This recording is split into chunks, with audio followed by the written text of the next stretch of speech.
The thing about Galactic University is that it looks exactly like what happens when someone takes a regular university, feeds it way too much budget, and lets an architect with 6 eyes and no concept of structural limitations go absolutely wild. Picture lecture halls that spiral upward in impossible helixes, dormitories that exist in pocket dimensions, and a cafeteria that serves food from 12,000 different worlds, most of which shouldn't technically be edible. Professor Kelrath adjusted his spectacles, all 4 pairs of them, and shuffled his notes with the kind of nervous energy that suggested he'd rather be literally anywhere else. He was what you might charitably call academically built, which is to say he looked like someone had stretched a librarian through a pasta machine and then given him anxiety issues.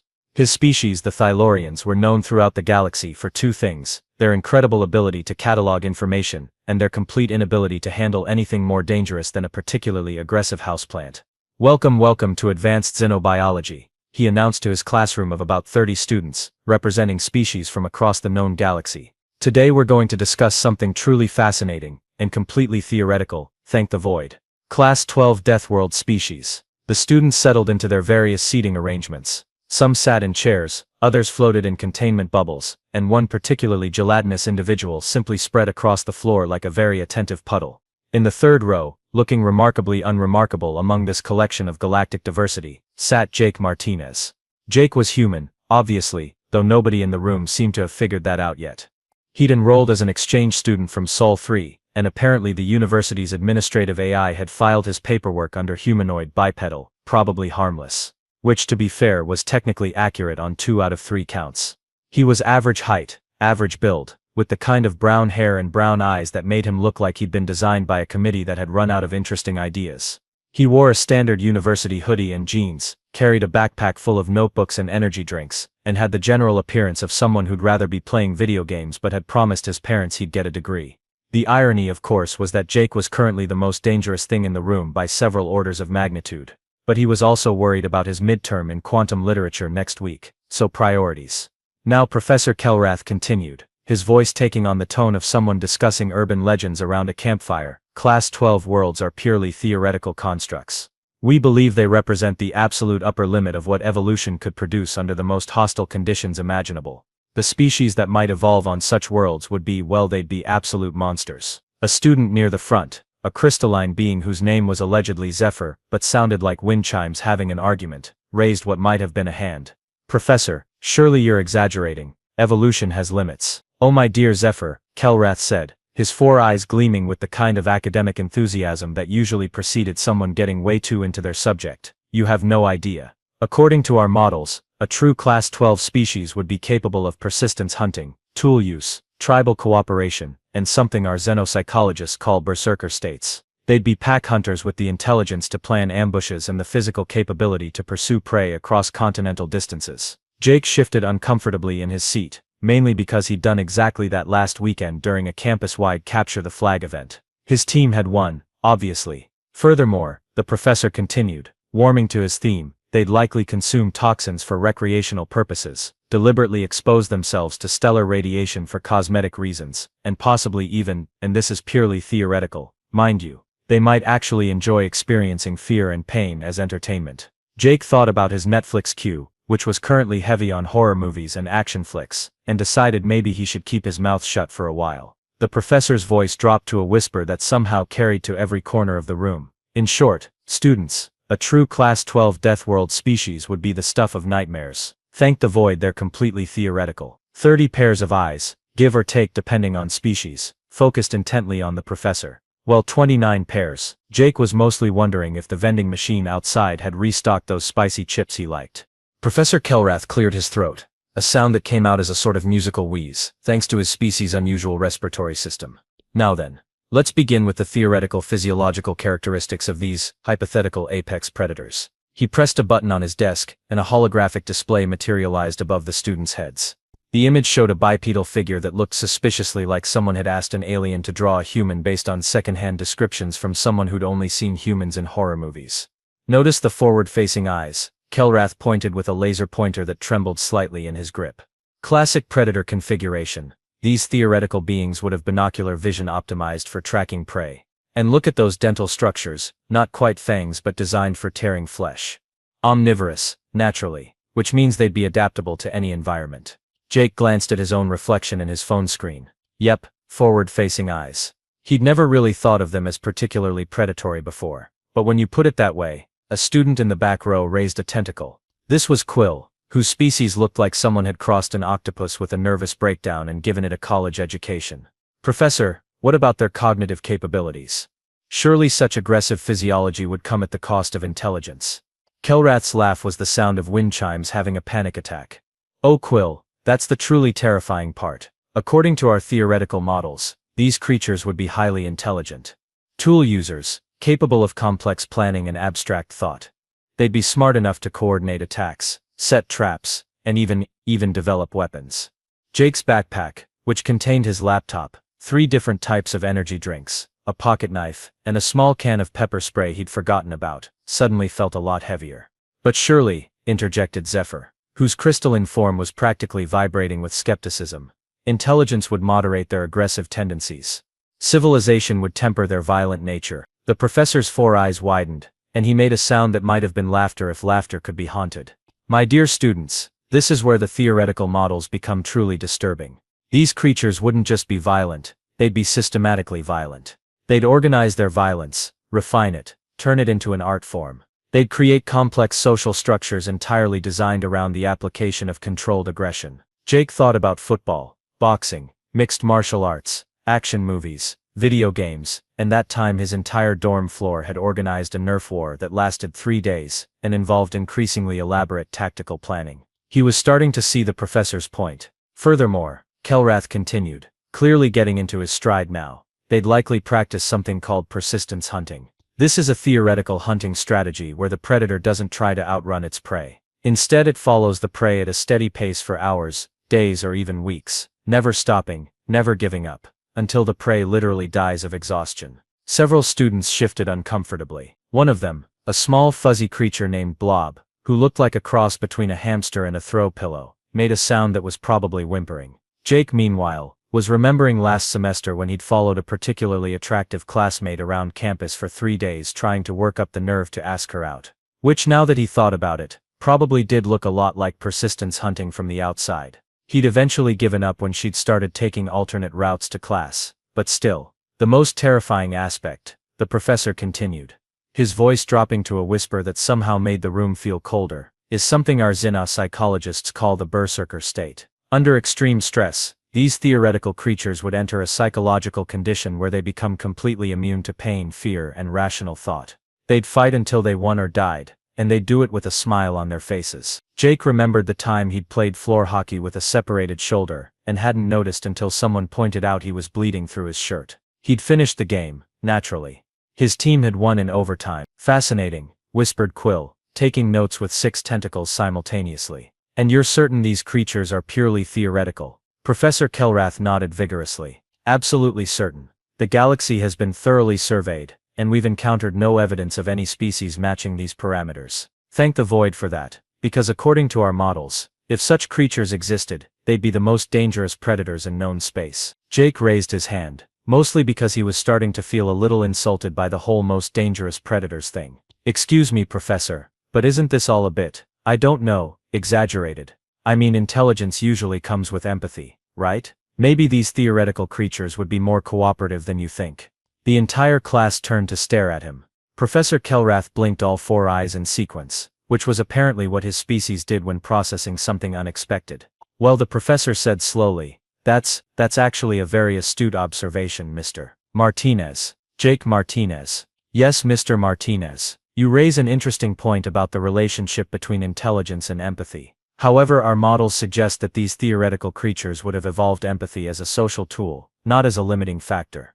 They'd be capable of great compassion toward their own kind, which would make their pack hunting even more effective. They'd work together, coordinate their attacks, and support each other through the kind of trauma that would break other species. Jake thought about military veterans, first responders, and that documentary he'd watched about disaster relief workers. Huh, he said, that actually makes a lot of sense. Which was exactly the wrong thing to say, because now everyone was staring at him even harder.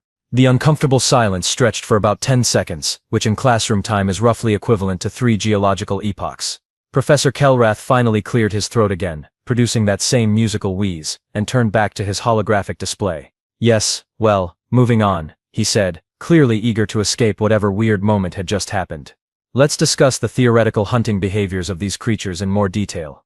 The hologram shifted to show what looked like a tactical diagram that wouldn't have been out of place in a military briefing. Jake had to admit, it was pretty accurate. Our xenobiologists theorized that these creatures would employ something called persistence hunting. Kelrath continued, warming back up to his subject. Unlike normal predators who rely on speed or stealth, these theoretical monsters would simply never stop. They'd track their prey across continents, over mountains, through deserts. They wouldn't be faster than their target, but they'd be relentless. Imagine being hunted by something that never gets tired, never gives up, and never stops coming. Blob made another whimpering sound and seemed to deflate slightly, which Jake was pretty sure was the equivalent of hiding under a blanket. Furthermore, the professor continued, clearly enjoying the effect he was having on his students, they'd hunt in coordinated packs. Not like simple pack animals, but with actual strategy. They'd assign roles, create diversions, set up ambushes.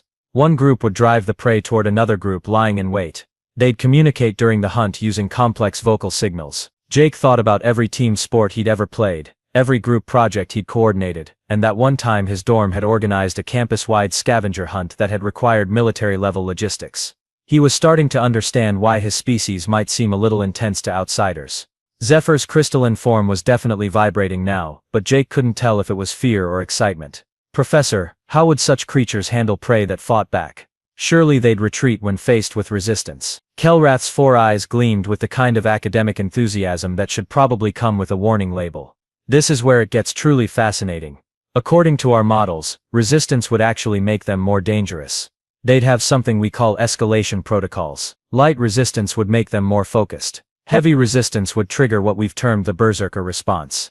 Berserker response, Quill asked, his tentacles poised over his note-taking device like a court stenographer having an anxiety attack. Ah yes, the berserker response. Under extreme stress or threat, these theoretical creatures would enter an altered psychological state. Pain would become irrelevant. Fear would disappear entirely. They'd continue fighting with broken bones, severe injuries, even catastrophic blood loss. And here's the really disturbing part. They'd actually become more effective in this state. Faster, stronger, more aggressive. It's as if violence itself would make them more violent. Jake remembered the time he'd played an entire basketball game on a sprained ankle and hadn't realized how badly he was hurt until he tried to walk afterward. He also remembered feeling weirdly good about the whole thing, like the pain had somehow made him more focused. Which now that he thought about it, was probably exactly what the professor was talking about. But surely, said a student Jake hadn't heard speak before, a tall thin being that looked like someone had stretched a praying mantis and given it a philosophy degree.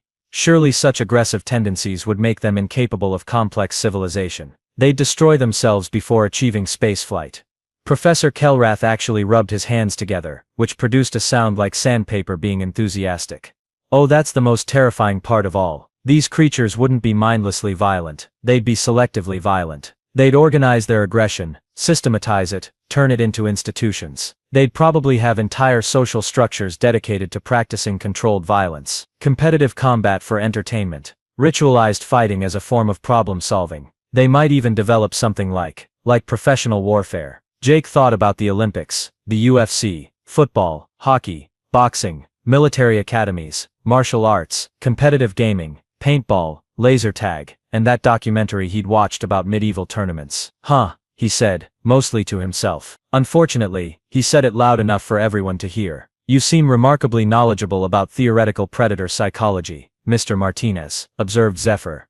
And Jake was pretty sure that if crystals could narrow their eyes suspiciously, that's what was happening right now. Oh well, you know, Jake said, trying to sound casual and definitely not succeeding. I just watch a lot of documentaries about theoretical stuff, hypothetical predators and whatnot. This was not helping his case. Blob, who had been quiet up until now, suddenly spoke up in a voice that sounded like a squeaky toy having an existential crisis. Professor, what would these creatures eat? Would they be specialists or generalists? Excellent question, Blob, Kelrath said, clearly grateful to move away from whatever weird energy Jake was putting out. According to our models, they'd be extreme generalists, omnivores capable of digesting almost anything organic. But here's where it gets really disturbing. They wouldn't just eat for survival, they'd eat for pleasure. They'd develop elaborate rituals around food consumption. They'd even, he paused dramatically, they'd even consume known toxins recreationally. Jake thought about coffee, alcohol, energy drinks, spicy food, chocolate, and that incredibly questionable sushi place he'd eaten at last week despite knowing it was probably a bad idea.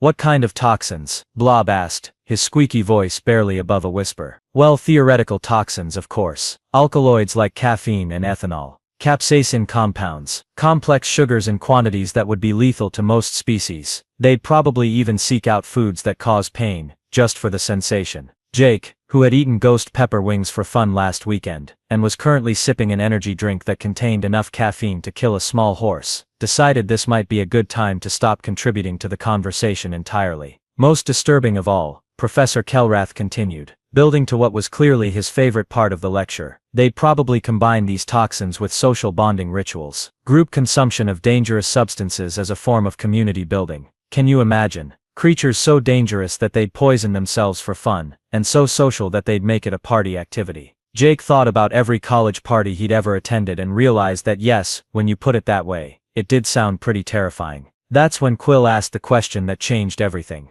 Professor, he said, all 6 tentacles writhing with nervous curiosity, where exactly would such creatures theoretically evolve? What kind of planet could possibly produce monsters like this? Professor Kelrath smiled, and it was not a comforting expression on his alien features. According to our models, they'd need what we call a Goldilocks Deathworld. Not so hostile that nothing could survive, but hostile enough to forge them into ultimate predators. Frequent natural disasters, dangerous megafauna, extreme weather variations, tectonic instability. And here's the really specific part. They'd need to evolve on a planet with a slightly higher gravity than galactic standard, orbiting a star that produces just enough radiation to be dangerous but not lethal. Jake, who had grown up on a planet with earthquakes, hurricanes, tornadoes, blizzards, floods, droughts, venomous snakes, angry bears, and a sun that gave you cancer if you forgot sunscreen, was starting to understand that maybe Earth wasn't quite as normal as he'd always assumed. What would such a planet be called, theoretically?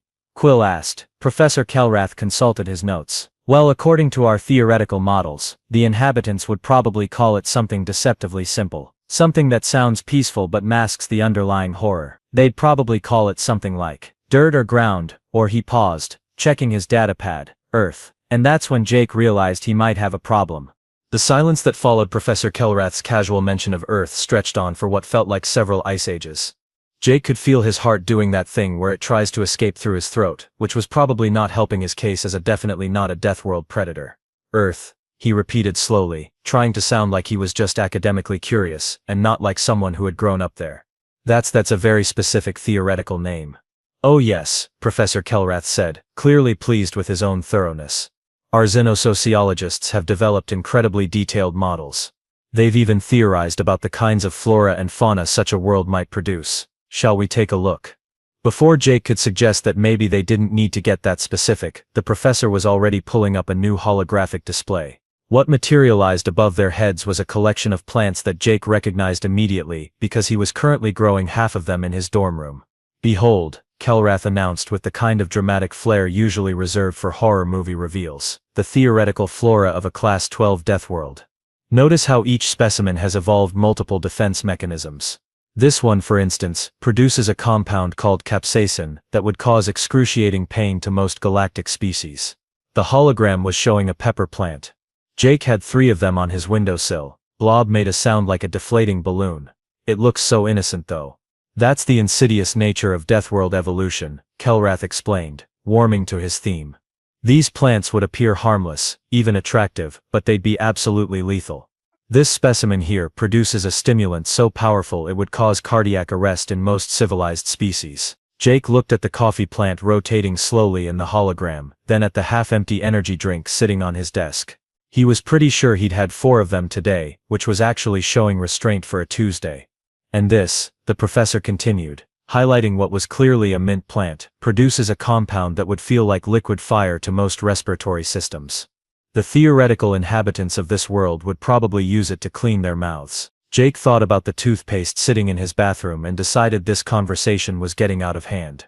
Professor, he said, raising his hand with the kind of desperation usually reserved for emergency bathroom breaks, maybe we could talk about something less specific, like theoretical defensive capabilities or something, which was in hindsight exactly the wrong thing to suggest. Professor Kelrath's 4 eyes lit up like someone had just offered him tenure. Excellent idea, Mr. Martinez. Let's discuss how these theoretical creatures might interact with their environment. He pressed another button, and the plant display was replaced by what looked like a cross-section of a living space. According to our models, these beings would actually cultivate dangerous specimens in their personal habitats. They'd surround themselves with toxic flora as a form of, well, we're not entirely sure why. Possibly as a form of biological warfare preparation. The holographic room looked exactly like Jake's dorm, complete with pepper plants, a small herb garden, and what appeared to be a cactus collection. That's remarkably detailed for a theoretical model, Jake said weakly. Oh, we've put considerable research into this, Kelrath replied proudly. We've even theorized about their dietary preferences. They'd consume these toxic plants regularly, building up immunity to compounds that would kill other species instantly. They might even, he paused for dramatic effect, seek out increasingly dangerous foods as a form of recreational challenge.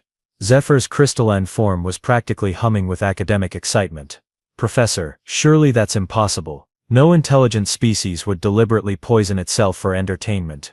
Jake thought about the hot sauce collection in his mini fridge, organized from painful to probably illegal in most star systems, and kept his mouth firmly shut. You'd think so, Kelrath said, but our behavioral models suggest they'd actually create complex social rituals around the consumption of dangerous substances. Group challenges involving increasingly toxic foods, competitive consumption of known poisons. They'd probably even have specialized establishments dedicated to serving the most dangerous foods possible. Jake remembered the restaurant near campus that required customers to sign waivers before ordering anything above medium spicy, and realized that maybe his species was a little weird. That's when Quill asked the question that changed everything. Professor, would you happen to have any samples of these theoretical plants? For educational purposes, of course. Funny you should ask, Kelrath said, pulling out what looked like a high-tech terrarium. The botany department has been growing some specimens based on our theoretical models. Nothing dangerous, of course. These are completely harmless replicas designed to look like what we imagine the real things might resemble.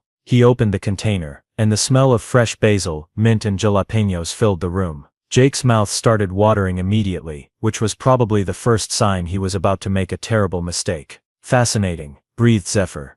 They look so ordinary. That's the genius of evolutionary deception, Kelrath explained. These theoretical plants would appear completely benign to hide their lethal nature. This specimen, for instance, would smell incredibly appealing to mask its toxic properties. Jake, who had been living on cafeteria food for 3 months, and was absolutely desperate for anything that tasted like actual food, found himself leaning forward without thinking. Could I take a closer look? He asked. Oh, absolutely not, Kelrath said immediately. Even these harmless replicas might cause adverse reactions in non-Deathworld species. The scent alone could be overwhelming to delicate respiratory systems. That's when Jake made his first real mistake. Actually, they smell pretty good to me, kind of like the herbs I grow in my room. The silence that followed was the kind of silence that has weight to it, like the moment before a thunderclap or right after someone says something monumentally stupid at a dinner party. You grow plants like these? Kelrath asked slowly. Yeah, just a few. Basil, mint, some peppers. Nothing fancy. Jake realized everyone was staring at him again, but not in the usual confused by the weird exchange student way. This was more of a slowly backing away from the unexploded bomb kind of stare. Mr. Martinez, Professor Kelrath said carefully. What exactly do you do with these plants? Oh, you know, normal stuff. I put the basil in pasta sauce, the mint in tea, and the peppers, well, I eat those. Jake was starting to get the feeling he'd said something wrong again. Blob made a noise like a squeaky toy being stepped on. You eat them? The toxic ones. They're not toxic, Jake said, confused. They're just peppers. I mean, they're a little spicy, but that's kind of the point. Spicy, Quill repeated faintly, his tentacles going limp. How spicy? Zephyr asked, and there was something in their crystalline voice that suggested this was a very important question. Jake shrugged. I don't know. Maybe habanero level. I've got some ghost peppers too, but those are more for special occasions. That's when Professor Kelrath dropped his datapad. Blob deflated completely, and the emergency alarm system activated. Apparently, casually mentioning that you eat ghost peppers for fun is the kind of thing that triggers automatic threat assessments at Galactic University. Security alert, announced a calm artificial voice throughout the building. Potential Class 12 biological hazard detected in Lecture Hall 7. Initiating containment protocols. Jake looked around at the suddenly panicking classroom, then at the blast shields that were descending over the windows, then at Professor Kelrath, who was frantically pressing buttons on what appeared to be some kind of emergency communication device. "Okay," Jake said slowly. "I'm starting to think there might be some kind of misunderstanding here. The thing about emergency containment protocols at Galactic University is that they're designed by beings who take the concept of better safe than sorry to absolutely ridiculous extremes."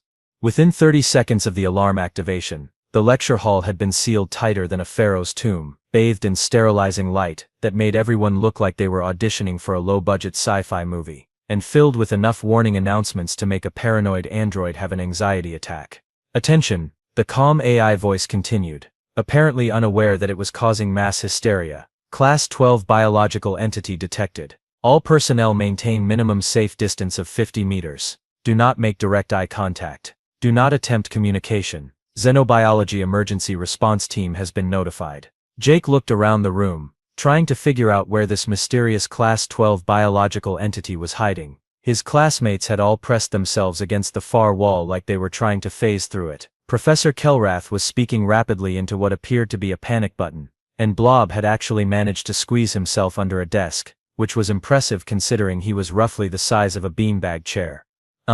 Jake said, raising his hand like he was asking permission to use the bathroom. "I think there might be some kind of technical malfunction. I don't see any dangerous biological entities in here."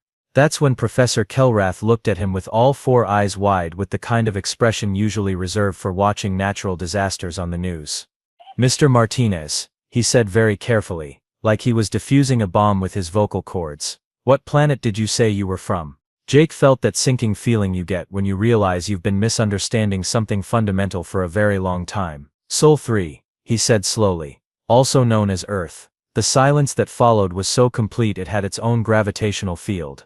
Then Zephyr made a sound like wind chimes being murdered. Quill's tentacles went completely rigid, and Blob somehow managed to compress himself even further under the desk, which Jake was pretty sure violated several laws of physics. "Earth," Professor Kelrath repeated, and his voice had taken on the tone people use when they're trying not to wake up something that might eat them. "You're from Earth." "Yeah, that's what I just said." Jake looked around the room again, noting that everyone was still pressed against the wall like they were trying to merge with it. Is that a problem?" Professor Kelrath began pressing buttons on his emergency communicator with the kind of frantic energy usually associated with nuclear reactor meltdowns. "Emergency override," he said into the device. "This is Professor Kelrath. We have a confirmed Class 12 Deathworld predator in Lecture Hall 7. Repeat, we have an actual genuine real-life human in the building." "Wait, what?" Jake said, finally starting to understand that he might be the biological hazard everyone was worried about. "I'm not a predator. I'm a sophomore majoring in engineering with a minor in xenocultural studies. My biggest accomplishment this semester is maintaining a 3.2 GPA while living on energy drinks and cafeteria pizza." He admits to surviving on stimulants and processed nutrition paste, Quill whispered to Zephyr, his voice carrying the kind of awe usually reserved for discussing mythological figures. "Just like the theoretical models predicted." "I can hear you," Jake pointed out. "Also, it's not processed nutrition paste, it's pizza. There's a difference." That's when the real emergency began, because the AI system had apparently finished processing Jake's species identification, and was now accessing what sounded like a very comprehensive database of human capabilities. "Warning," the AI announced, and its calm voice somehow made everything worse. "Confirmed human detected. Species classification, Homo sapiens. Planet of origin, Earth, Sol system. Threat level, extreme. Survival capabilities, persistence hunting, pack coordination, tool improvisation, toxin resistance, pain suppression, berserker state activation, and oh dear." "Oh dear," Jake asked. "What do you mean oh dear? That doesn't sound like something a security system should say." "Additional capabilities detected," the AI continued, now sounding distinctly worried, which was impressive for an artificial intelligence. "Subject demonstrates casual consumption of Class A biological toxins, recreational exposure to stellar radiation, voluntary participation in simulated combat scenarios, and species typical response to stress includes increased performance rather than incapacitation." Jake thought about his weekend plans, which included playing intramural soccer, going to the beach, and participating in a campus-wide laser tag tournament. Okay, when you put it like that it sounds kind of intense, but really it's just normal college stuff. Normal, Professor Kelrath repeated faintly. He considers Class 12 survival behaviors to be normal. That's when Jake made his second major mistake of the day. He tried to demonstrate how harmless he was by doing something completely ordinary. He opened his backpack to get his water bottle. The response was immediate and dramatic. Every alien in the room flinched like he'd pulled out a weapon of mass destruction. Blob somehow managed to compress himself into what appeared to be a two-dimensional state, and Professor Kelrath actually dove behind his desk. Tool use, Zephyr whispered with the kind of horrified fascination usually reserved for watching natural disasters. He's demonstrating spontaneous tool use. Jake looked at his water bottle, then at the cowering aliens, then back at his water bottle. It's just water. He's hydrating, Quill observed, his tentacles writhing with academic excitement despite his obvious terror. Maintaining optimal biological function even under stress. Classic apex predator behavior. I'm not under stress, Jake protested. Well, I wasn't until you all started acting like I was going to eat you. The moment the word eat left his mouth, he realized he'd made another tactical error. Did he just threaten to consume us? Blob squeaked from his hiding place under the desk. No, that's not. I don't eat people. I'm a vegetarian, Jake said desperately. Selective feeding behavior, Professor Kelrath noted, poking his head up from behind his desk just enough to observe Jake with scientific fascination. He's adapted his hunting patterns to local prey availability.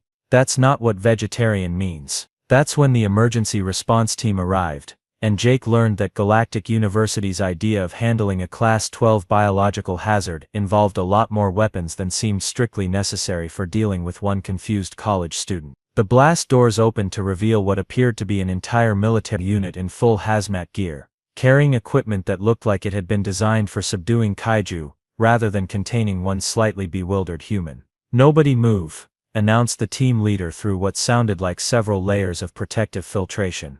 We have the situation contained. Jake raised his hands, mostly because it seemed like the kind of thing you were supposed to do when surrounded by armed beings in hazmat suits. Look, I think there's been a huge misunderstanding here. I'm just a student. I'm not dangerous. He's attempting communication, one of the team members reported into their radio. Possible psychological manipulation tactic. Recommend maintaining maximum distance. Psychological manipulation, Jake said, his voice rising to what might charitably be called a higher pitch. I'm trying to explain that I'm not a threat. I don't want to hurt anyone. I just want to pass my xenobiology class and maybe get some decent food for once. The entire emergency response team took a step backward. He's expressing dissatisfaction with available nutrition sources, the team leader reported. Possible indication of hunting behavior activation. I'm not hunting. I'm complaining. It's completely different. And that's when Jake realized that maybe, just maybe, humans really were as terrifying as everyone seemed to think they were. Because looking around the room at 30-odd highly intelligent beings who were all absolutely convinced that he was a monster, he was starting to understand that the problem might not be their perception. The problem might be that they were right.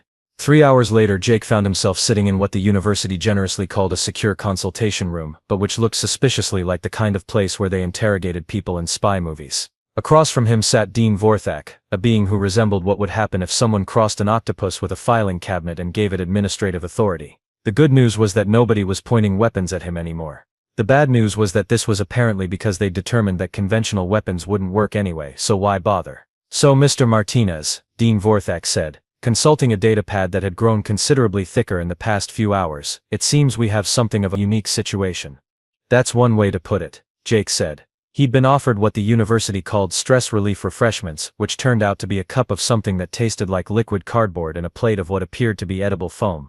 He was starting to understand why everyone thought human dietary habits were terrifying. Look, I'm really sorry about the whole panic situation. I honestly had no idea that humans were considered, monsters. Oh, you're not monsters, Dean Vorthak said quickly. Then paused. Well, you are, but not in a bad way.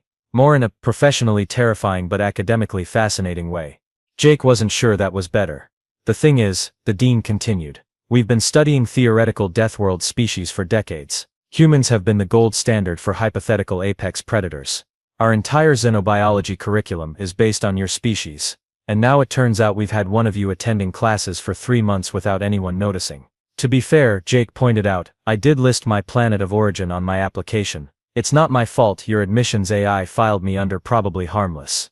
Dean Vorthak made a sound that might have been laughter if laughter could be embarrassed. Yes, well that's been corrected. The AI is currently undergoing therapy for what it calls an existential crisis. Apparently, having its entire understanding of biological classification turned upside down was somewhat traumatic. Through the consultation room's window, Jake could see Professor Kelrath being interviewed by what appeared to be several news crews. The poor professor looked like he was one question away from a complete nervous breakdown. So what happens now? Jake asked. Am I expelled? Quarantined? Studied for science? Oh goodness no, Dean Vorthak said. All his tentacles waving in what Jake had learned was the galactic equivalent of vigorous head shaking. You're our most valuable student. Do you realize that you're the first confirmed human to attend Galactic University? The research opportunities alone are incredible. Jake felt that sinking feeling again. Research opportunities. Nothing invasive, the dean assured him quickly. Just observational studies. How do humans adapt to galactic standard gravity? What's your actual toxin tolerance? Can you really enter berserker states on command? Do you dream of electric sheep? That last one is from a book, Jake said. Also, I can't enter berserker states on command. That's not how that works. Fascinating, Dean Vorthak said, making notes.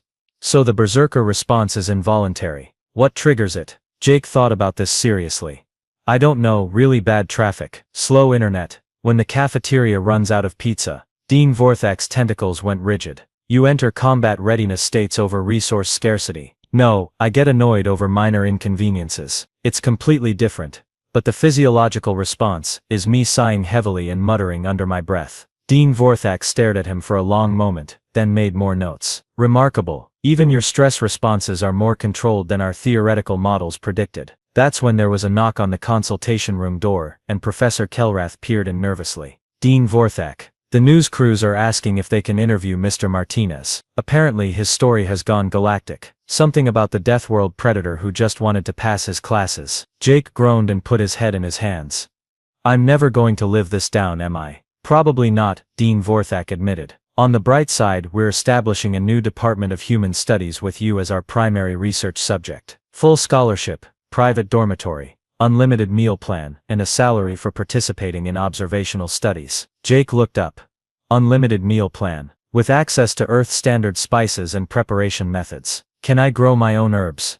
We're constructing a specialized botanical facility that can handle Class A toxic flora cultivation. Jake considered this. On one hand, he'd gone from anonymous exchange student to the most famous human in known space, which was going to make dating complicated. On the other hand, free tuition, his own apartment, and access to actual food. Do I have to do anything dangerous for these studies? He asked. Just be yourself. Dean Vorthak said. Apparently that's terrifying enough. 6 months later, Jake had become something of a celebrity on campus. Students would point and whisper when he walked by. Professors would invite him to guest lecture on practical Deathworld survival techniques, which was mostly just him explaining how to do laundry and manage a budget, and the university gift shop was selling t-shirts that said I survived a class with a human. He'd also discovered that being the only human in known space came with some unexpected perks. Nobody ever asked him to prove he'd done his homework. His professors gave him extensions on everything because they assumed he was dealing with species adaptation stress, and he had a standing invitation to every party on campus because apparently having a real live Deathworld predator at your social gathering was the ultimate conversation starter. The only real downside was the food situation. It turned out that unlimited meal plan with Earth standard options was easier said than done when you were the only human in the galaxy. The university's attempts at recreating human cuisine had resulted in some truly spectacular failures, including something they called pizza that appeared to be made from industrial-grade cheese substitute and what tasted like cardboard soaked in tomato-flavored sadness. Which brought Jake to his current situation, standing in front of his specialized botanical facility at 2 in the morning, harvesting peppers for what would probably go down in galactic history as the most overanalyzed late-night snack ever prepared. Personal log. Day 187, he said to his phone, which he'd started using to document his experiences after Dean Vorthak mentioned that his casual observations of human behavior were considered academically invaluable.